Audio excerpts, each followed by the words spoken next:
남성과 여성의 다른 점과 그 극복은 제가 교육상 차마 이에 대해서 의심탄회하게 말을 할 수는 없겠습니다. 제가 말을 하는 순간 두 가지 측면에서 문제가 생기기 때문에 양도 논법의 모순에 걸리는 것입니다. 젠더 이론을 긍정을 하면 이제 터놓고 말하는 데서 멈추지 않고 더욱 부채질을 할 수도 있다는 것입니다. 또 부정을 하면 집단 따돌림이나 비난의 대상으로 몰리게 할 수도 있습니다. 그러나 이 두 가지를 우선하는 것은 진정으로 트랜스젠더의 고통을 이해하는 것입니다. 마지막으로 가족관계 속에서 남편과 아내의 역할론을 살펴보고 역사적인 유래와 또 이 가족관계에서 남편과 아내의 역할에 대해서 다시 한번 생각해보는 그런 시간을 가지도록 하겠습니다. 우선 미래의 성은 어떻게 될까요? 먼 미래에는 인간이 성을 선택하게 될 것이 분명합니다. 따라서 인간은 자유롭게 자신의 성을 결정할 수 있고 또 마음에 들지 않으면 도중에 교환이 가능하게 될 것입니다. 성의 결정은 하늘이 정해준 것으로 알았는데 하늘이 가진 권한을 대폭 인간에게 위임을 하실 것 같습니다. 인간은 자신의 성을 그러면 결정할 권한이 없는가 하는 것입니다. 미래에는 자연스러운 것이 지금은 왜 안 되는가 하는 것입니다. 이렇게 이야기하면 미래에는 자연스럽다고 네가 뭔데 그런 소리를 함부로 하는가 라고 반문할지도 모릅니다. 성결정권이 지금 없는 이유는 의술의 발달이 아직 거기까지 가지 못해서가 아닙니다. 주위의 눈치를 보느라고 그런 것입니다. 지금의 추세라면 분명히 미래에는 누구나 어디서든 성의 결정권을 가지게 될 것입니다. 그러니 조금 앞당긴다고 해서 문제될 것이 없다는 입장입니다. 그러면 젠더가 가져오는 문제는 없을까요?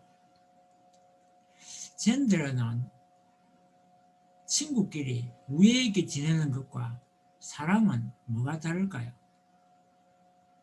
젠더와는 관계없는 이야기겠지만 누구와 친구가 될 수 있지만 결혼만은 반드시 법과 제도와 간섭에 따라야 합니다.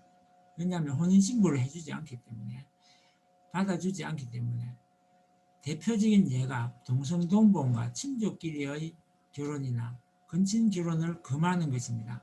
근친 간의 결혼은 과학적으로도 유전자 결정을 할 때 태화를 가져온다는 것 때문에 금하고 그것은 과학적으로도 이미 증명된 사실입니다.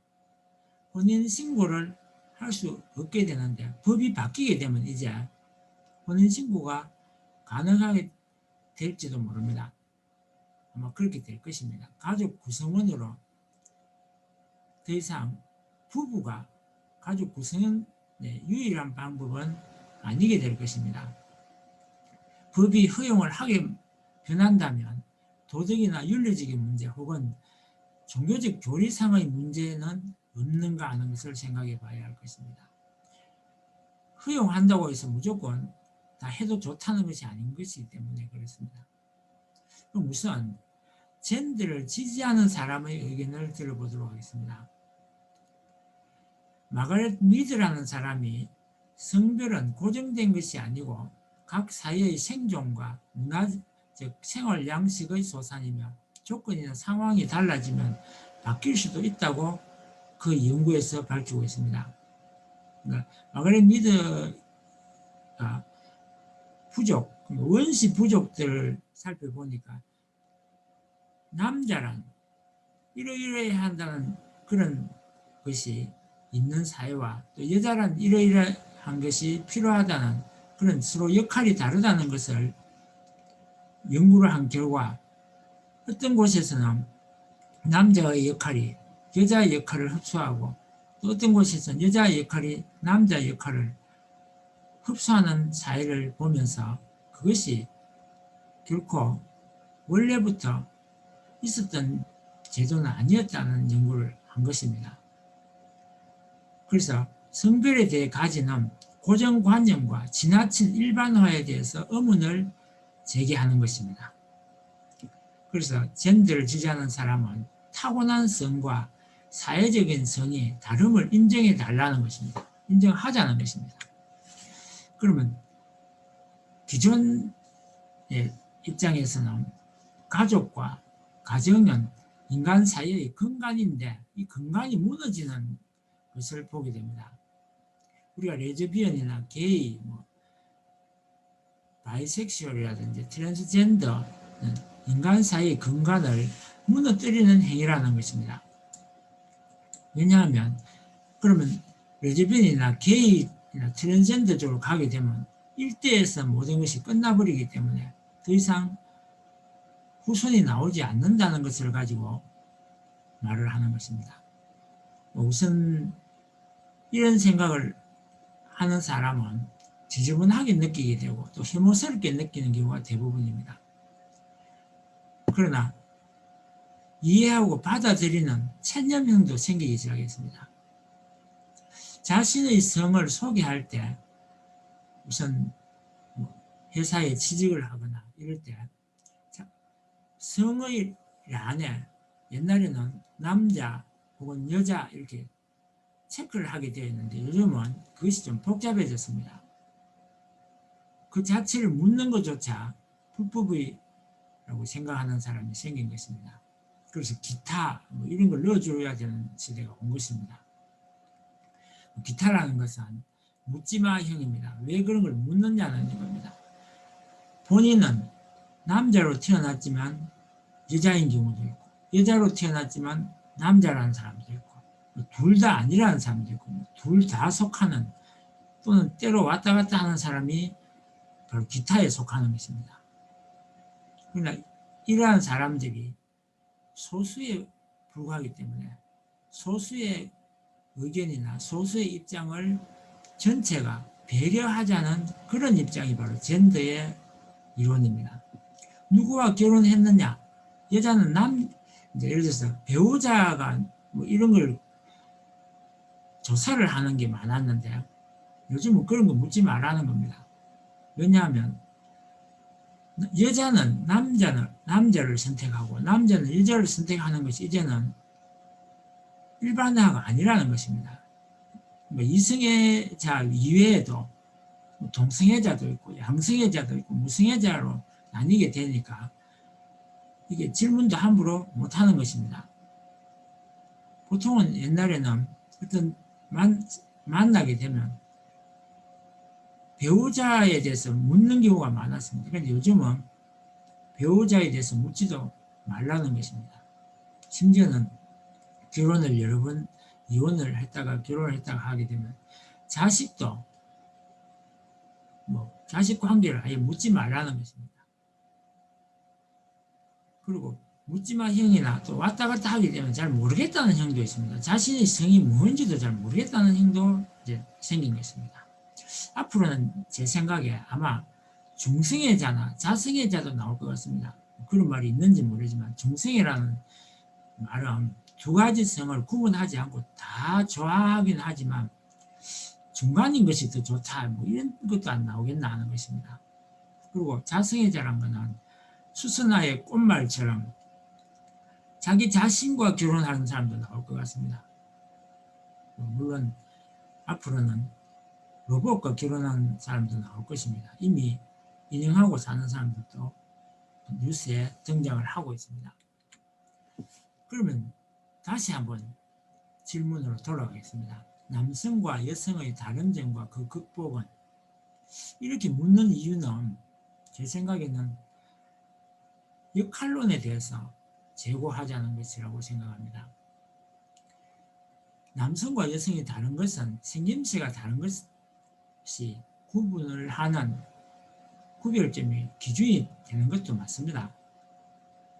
그것은 잠시 제가 앞에서 이야기한 것처럼 사회가 그렇게 조장을 한 것이라고 주장하는 것입니다. 남자는 남자다운 것은 그 사회에서 수많은 사람들이 쳐다보면서 자꾸만 그렇게 의식하도록 만드는 것이라는 것입니다. 여자는 이런 식으로 자꾸만 이야기를 함으로써 그렇게 만들어 나가는 것입니다. 그 본인이 타고난 것이 아니라는 것입니다. 내면적인 정신세계에서는 더욱이나 남성과 여성의 차이점은 없습니다. 이렇게 이야기하면 당장 반발을 할 사람도 생길 것입니다.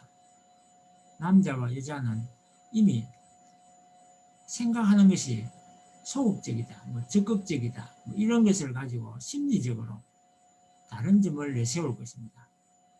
그러나 그것은 그렇게 중요한 것이 아니기 때문에 정신세계에서는 이런 것이 중요하지는 않게 될 것입니다. 젠더와 트랜스젠더가 일반화되게 되면 저는 화장실이나 목욕탕 문화가 어떻게 될까? 그것이 궁금해집니다. 그렇게 되면 목욕탕이 3개가 생겨야 되지 않을까요? 남성탕, 여성탕, 중성탕이 생기는 걸까요? 아니면 혼탕도 금하는 법으로 금해져 있고 또 혼욕이 금지된 상태에서 현재의 목욕탕이 어떻게 개선되어야 할까요? 참. 인간이 존재하면서부터 사실은 이러한 문제가 있어 왔습니다. 이미 로마 시대라든지 오래된 역사 속에서 이미 제3의 성에 대해서 많은 논란이 있었습니다. 그동안은 배려함이 없고 일방적인 희생만 강요당했습니다. 그들의 입장을 이해해주기보다는 대부분 마녀, 악마 이런 취급을 당하기도 했던 것입니다. 종교에서 해결하던 것을 나보고 물으니까 저는 할 말이 없습니다. 그저 이 자리만 모면하고 달아나고 싶습니다. 내 손에는 피를 묻히고 싶지 않은지도 모르겠습니다. 각기 상대방의 고통을 이해하고 받아들이려는 포용심과 배려가 먼저인데 이런 이야기조차도 받아들일 마음이 없는 사람이 많을 것입니다. 남성과 여성은 차이가 없기 때문에 극복할 필요가 없다는 답을 하고 싶습니다. 왜냐하면 남성과 여성의 차이보다는 개인의 차이가 더 큰 것입니다. 개인의 차이만큼 크지도 않은 걸 가지고 자꾸 남성, 여성 구분하는 것조차 이상한지도 모르겠습니다. 그리고 굳이 남성, 여성을 자꾸 이야기하는 것은 흑백 논리에서 칼라로 바뀌듯이 굳이 이걸 구분하는지를 따지고 물을 수도 있는 것입니다. 그것이 바로 오늘날의 젠더 이론인 것입니다. 인종이나 피부색에 따른 차이가 없는 것처럼 이제 성의 차이도 없어져야 한다는 것입니다. 민족이나 국가, 종교가 다르다고 해서 차별해서는 안 되는 것처럼 남성과 여성이라고 해서 특별한 대우를 받아서도 안 되고 특권의식을 가져서도 안 된다는 것입니다. 한 걸음 더 나아가서 우리가 개인적으로 보복이나 복수가 허용되지 않는 것처럼 개인이 마음에 안 든다고 해서 또 기분 나쁘다고 해서 혐오감이 든다고 해서 젠더나 트랜스젠더, 게이 이런 것들을 반대하면 안 된다는 것입니다. 여기까지 제가 이야기를 하면 젠더 이론을 가진 사람이나 또 요즘 개방된 여성 운동자들도 저를 어느 정도는 이해해 주리라고 생각합니다. 하나님은 어느 성도 아닙니다. 그리고 진리도 성이 없습니다. 이 세상에 가만히 살펴보면 이중 속성으로 다 이루어졌다고 하지만 실제로는 양과 음 또는 중성으로 이루어져 있습니다. 중성이라는 것은 뭐 양인지 음인지 구분할 수 없는 것, 애매모호한 것, 이런 것들을 말하는데 이 세 가지로 이루어진 사회라는 것입니다. 그야말로 불확정성의 원리라는 것입니다. 확실하게 확정을 지을 수 없다는 그런 경우가 실제로는 자연에 많이 존재하는 것입니다. 그리고 실제로도 애매한 데서 출발하여 애매한 데로 가게 되어 있습니다. 지난 시간에 제가 했던 불확정성의 원리와 같은 것입니다. 그러면 역사적으로, 유물론적으로, 또 인류학적으로 봤을 때 남성과 여성으로 나눠진 이유가 무엇일까요? 어떤 것이 유리할까요? 인간은 남성과 여성으로 나눠진 이유가 자녀 생산을 위해서 그렇게 되어 왔습니다. 자녀를 그러면 생산하지 않을 때는 할 필요가 없어지는 것일까요? 자손을 남기지 못할 그런 관계는 자연 질서에 위배되는 것이라는 말입니다. 과연 그 말이 맞을까요? 포유동물 중에 원숭이과에 속하는 동물들은 자식의 생산이 아닌 사회관계 유지를 위해서 성을 이용합니다. 가족관계를 유지하는 것이 생존에 유리하도록 진화되어 왔다는 것입니다. 인간은 육아기간이 길고 또 태어나서 독립을 할 때까지 다른 동식물에 비해서 월등히 긴 오랜 육아기간이 필요합니다. 그래서 육아에 전념하기 위해서는 다른 배우자의 도움이 절실히 필요하기 때문에 그 배우자를 묶어둘 필요가 있는 것입니다. 그런 것을 위해서 성을 이용하는 것입니다. 뿐만 아니고 가족관계가 일부 일처제로 발달한 것도 인간만이 가지고 있는 독특한 것입니다. 동물 중에는 일부 일체제를 가지고 있는 인꼬나 그런 것도 있지만 인간도 좀 독특한 그런 걸 가지고 있는 것입니다. 그럼 일부 일체제가 생존에 유리하게 작용하는 것일까요? 아니면 작용해 왔을까요? 모계 사회에서는 아버지의 역할이나 존재감이 잘 드러나지 않습니다. 인간이 부계 사회로 넘어오기 전에 모계 사회였는데 모계 사회가 부계 사회로 넘어오면서 인간의 문명이 사실 급격히 발달하게 됩니다. 그 이유는 잘 모르지만 어쨌든 부계 중심의 사회가 생존에 유리하게 작용하는 것일까요? 우리가 일부 일체제의 장점을 중심하고 좀 더 생각해 보면 자신의 유전자를 보존하기 위해서 결혼을 하고 또 가족 관계를 가지게 되는데 그것이 부계 사회의 기본이었습니다. 거기에다가 재산이나 권력의 상속을 위해서 부계 사회가 등장하게 되었습니다. 그것이 왜 생존 경쟁에 유리하게 작용하게 된 것일까요? 보다 오랜 기간 동안 가족관계를 유지할 수 있는 방법이 되었을 것입니다. 안정된 가족관계는 결국 인구수를 급격히 늘리게 되었습니다. 그러니까 자식을 키울 수 있는 안정된 환경이 주어지니까 인구수가 급격히 늘었을 것입니다. 이제는 다른 맹수들과의 경쟁이 아니라 인간끼리의 경쟁이 치열해지기 시작한 것입니다. 그리고 안정된 가정을 오랫동안 유지하기 위해서는 혈통 중심의 가족관계인 부계 중심 사회가 유리했을 것입니다. 그런데 부계 중심 사회는 필수적으로 따라오는 것이 형제끼리의 갈등입니다. 그래서 부계 사회가 시작된 시점에서 동시에 등장하는 것이 바로 형제끼리의 갈등입니다. 형제끼리의 갈등이 가져온 그러면 새로운 국면은 무엇일까요? 아마 형제 간의 경쟁을 통해서 보다 더 뭔가 발달했겠죠.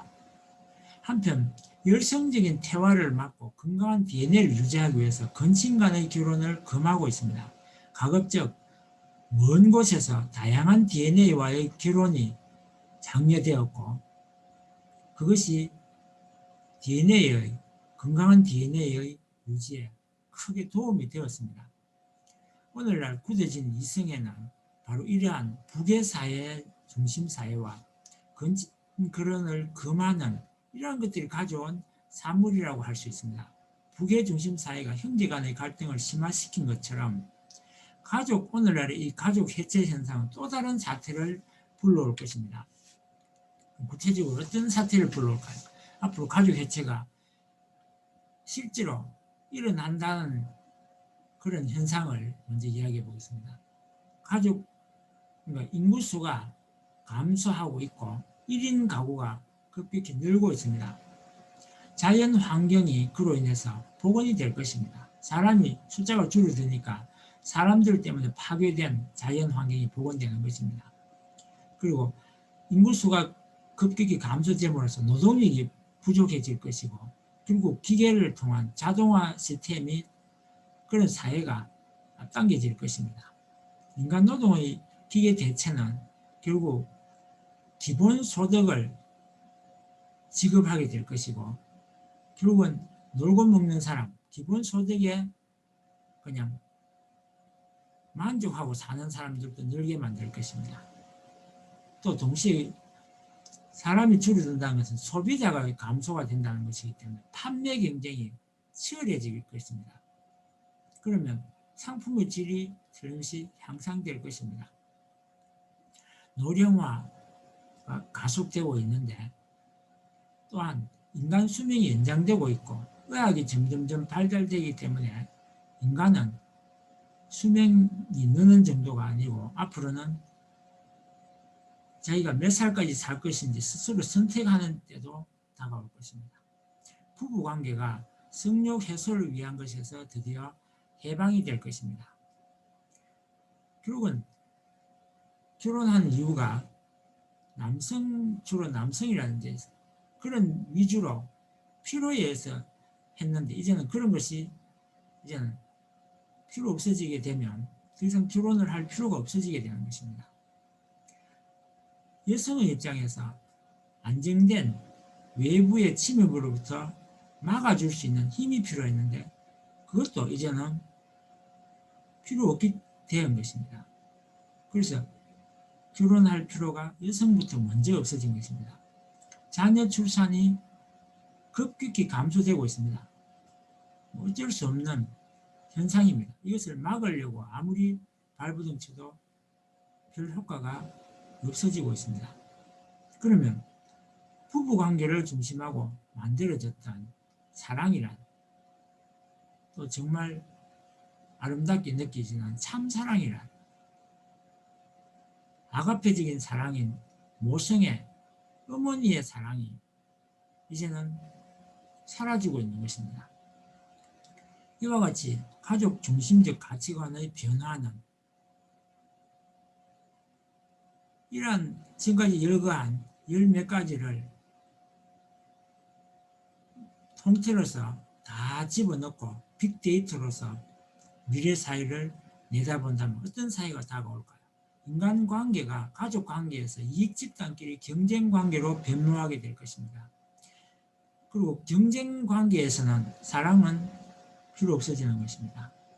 사냥을 할 때는 인간끼리 협력이 필요했지만 인간끼리 경쟁에서는 협력을 위한 예의라든지 매너, 또 약속, 법, 신뢰관계는 더 이상 필요 없게 되는 것입니다. 살아남는 것이 첫째가 되어버리는 것입니다. 이상 가족관계를 중심하고 특히 남성과 여성이 어떤 역할을 가지는 것일까 그에 대해서 살펴보았습니다. 실제로 묻는 말에 대한 답은 제가 죄송하지만 드릴 수가 없습니다. 감사합니다.